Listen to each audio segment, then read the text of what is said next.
it as they look to even up this series with the Vancouver Canucks as they approach Game 4, which is just 1 hour away. So now we welcome you into Game Day Live, presented by Bud Light Seltzer. Ashley Weiss here with you from Rogers Place, bringing in my co-host Joey Vitale, who's back in St. Louis. Joey, my friend, I'm not going to lie, it kind of feels like we were just here, but nonetheless, what a way to start the week. I'm really excited for the Blues to do it all over again tonight because we have a series now. No, we sure do. I mean, listen, 2 games in less than 24 hours. The late starts, I think they got the better of a lot of us last night, or this morning, I should say, especially for people like you and me, Ash. We still have work after the game's over. But a quick turnaround for these players, and I know that the energy is going to be there because now you look at it and they're back in this series. It was a tough one last night. You look at that situation. If you go down 3-0, as we mentioned, it's only happened 4 times in National Hockey League history where a team has crawled back into that race. So the Blues was as much of a must-win last night as possible, and the way Braden Shen ended it there in overtime, truly a remarkable evening. Well, you also said yesterday that the key to winning yesterday was going to be getting a momentum-shifting save, and I would say there were plenty of those from Jake Allen. Now, we don't know for sure who is going to start tonight. We'll see who leads the team on the ice here in about 30 minutes, but we would be remiss to not talk about his performance last night. Listen, Jake Allen was terrific, and it was no surprise. You look at this goalie, and you look at this man, and he's had incredible numbers all year long. He had the second best goals against average of any goaltender in the National Hockey League, only behind Tuukka Rask.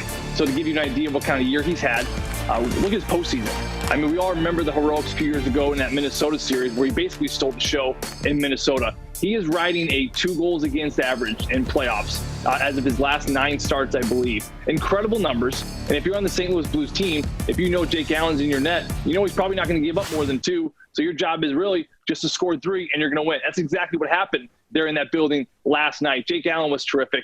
He's a backup goalie that is just so respected and so well liked in that locker room. This team is just, they see him in net and they just want to galvanize around him. They just want to grab that energy and they want to pull forward for him. So I think that seeing Jake come in last night and really take command of the net has been a great thing. It's a great shift here for St. Louis, maybe a little momentum swing in the Blues' favor. Well, Vancouver has also had very strong goaltending as well. In fact, the Blues put 49 shots on goal last night, but the Canucks also blocked 30 shots. That is a lot. So what can the Blues do to get more pucks to the net and put even more pressure on these Vancouver goaltenders? Well, the first thing is, you look at all the chances they had last night. They outchanced the Vancouver Canucks. They out-hit them. Like the face-offs were in the Blues' bands. They won pretty much every category 5-on-5. So I think tonight you look at how they can take what they did last night and improve. Last night, almost 100 shots, actually, 100 attempts at the net. You mentioned on the block, but still, 100 attempts at the net. To me, that's a sign that there's a lot of offensive zone time. But how can they get more pucks at the net, like your question? Because so many were blocked, especially by Edler. He's got 16 on the series so far. You got to put pucks aside from the net. Maybe don't go right between post to post. A lot of times they're purposeful shots. We see Pietrangelo do this quite a bit. Justin Faulk's actually really good at this as well. Where you have the puck at the point, you got your eyes up. The Vancouver Canucks, you got to tip your hat. They're in the shot lanes. They're blocking out. The defense are in front of people. They're keeping everything to the outside. If you pick your head up, if you're a defenseman, you see that. Sometimes it's not about going at the net. Sometimes it's about throwing something off the side. The yellow dashers in that building right behind you, Ashley, are very active. They're lively. They're springy. We've seen a couple shots here in this series and even before that in the round robin where the pucks are hitting those and coming right back out to the middle of the ice. So if the Blues defenseman here tonight, look for those off-angle shots. Throw it to a corner. Throw it to that yellow dasher. Create some sort of scrum. Create a little bit of chaos for a second opportunity puck right in front of Markstrom because he's been good. And I think that if the Blues can do a good job at doing that, they'll be able to hopefully take advantage of him here this evening. Well, you mentioned his name, but Justin Faulk is someone who did find the back of the net last night. And in fact, I think that might have been the best game I've seen him play since being a Blue. Oh, easily. I mean, without question. I think he gets that goal, and I think that really gave him a lot of energy. I think it gave him a lot of confidence because then you just see him skating. He was moving quicker than I think any defenseman on this team. He had, I think, 8 hits in the game, which is incredible. He had the goal, playing power play minutes, penalty kill minutes, 5-on-5, getting up in the rush. There was one play, actually, to his confidence, what I'm talking about. I think Vancouver had a 3-on-2 late in the third period. It was a rush chance. I think it was the Pedersen line, I believe. And he made an aggressive stand-up right at that blue line. He forced an offside. To me, that's a sign of a very confident defenseman. I think Justin Faulk has, for better or worse, still trying to figure out his role, his spot on this team. We've seen him on the top pair. We've seen him on the bottom pair. We've seen him kind of in between. We've seen him on the left. We've seen him on the right.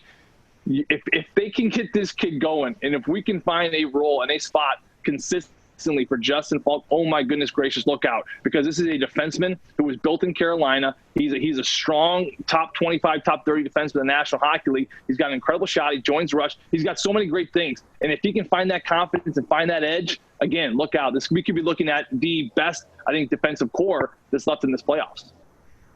Well, we had a chance to catch up with him earlier thanks to Toyota. Let's go places.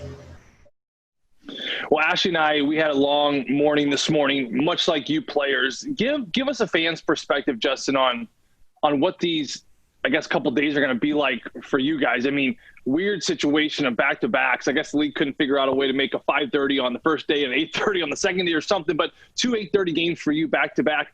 What time did you leave the rink last night, and what is this kind of day shaped up to be like for you with another 8:30 start coming up here in a couple hours? We probably left the rink closer to 1 a.m. I think. I remember getting off the ice and guys were saying it's already midnight.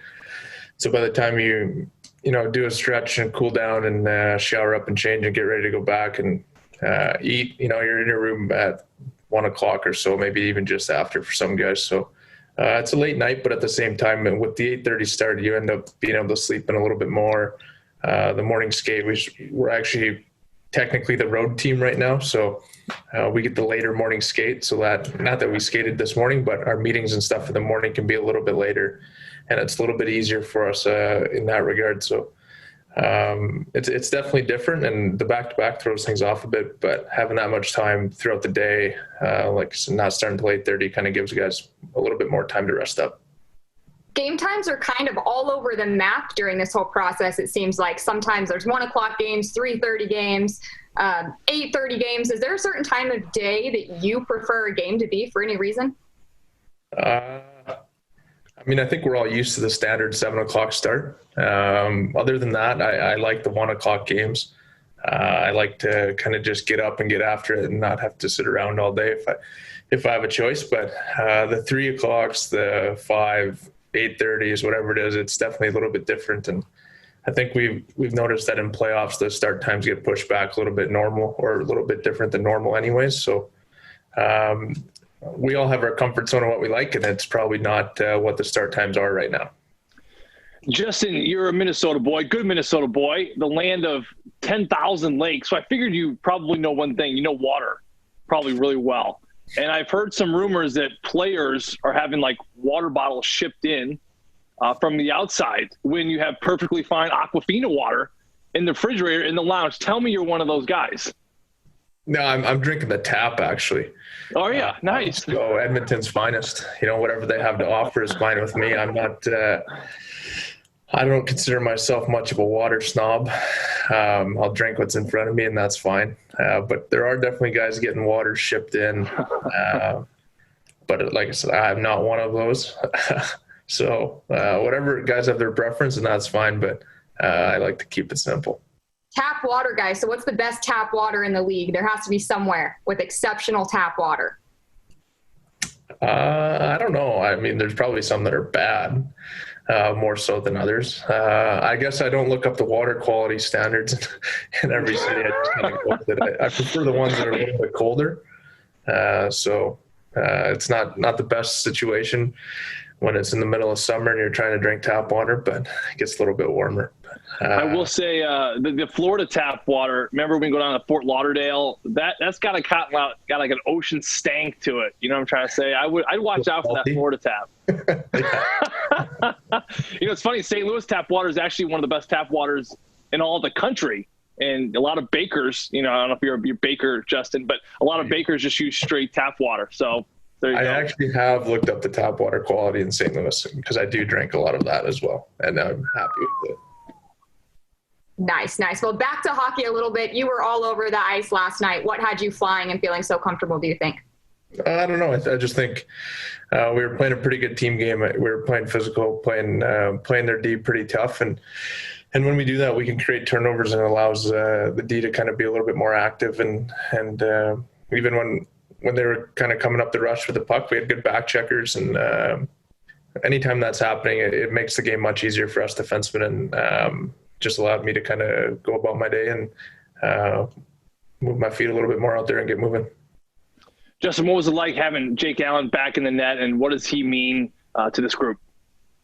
He played great. I think we have the utmost confidence in either which one. We don't care which one's in the net.